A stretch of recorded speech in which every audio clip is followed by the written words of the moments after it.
এমন ধরনের স্ন্যাক্সের রেসিপি বাড়িতেই বানাতে চাও? যদি বানাতে চাও তাহলে আজকের রেসিপিটা পুরোটাই দেখতে থাকো। রেস্টুরেন্টের মধ্যে কিভাবে চিকেন ফ্রাই বানানো হয় তোমরাও ঠিক সেইভাবেই ট্রাই করো।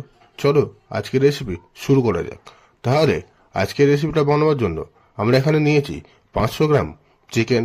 সেটাকে আমরা ভালো করে ধুয়ে নিয়ে ওর মধ্যে আমরা দেব লবণ স্বাদ মতো, আর দেব 2 চামচ মতো আদা রসুন কাঁচা লঙ্কার পেস্ট, সামান্য পরিমাণে হলুদ গুঁড়ো, আর হাফ চামচ মতো লঙ্কার গুঁড়ো, সামান্য ভিনেগার দিয়ে এটাকে আমরা একটু মাখিয়ে নিয়ে 5 মিনিট মতো রেখে দিতে হবে।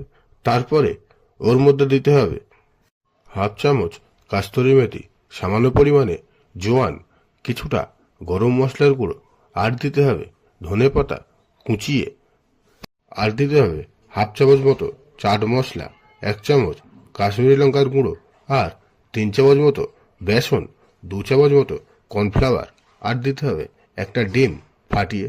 সব কিছু দেওয়ার পরে এটাকে আমরা ভালোভাবে মাখিয়ে নেব।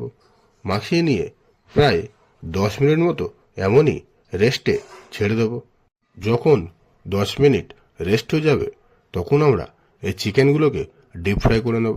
তা ডিপ ফ্রাই করে নেওয়ার জন্য আমরা চুলার মধ্যে আগে থেকে তেল বসিয়ে রেখেছিলাম, আর সেটা মিডিয়াম ফ্লেমে গরম হয়ে যাওয়ার পরে ওর মধ্যে আমরা চিকেনগুলোকে এক এক করে ছেড়ে দেব।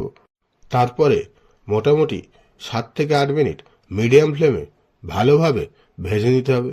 ভেজে নেওয়ার পরে যখন 80% কুক হয়ে যাবে তখন আমরা এটাকে তুলে নেব তেল থেকে।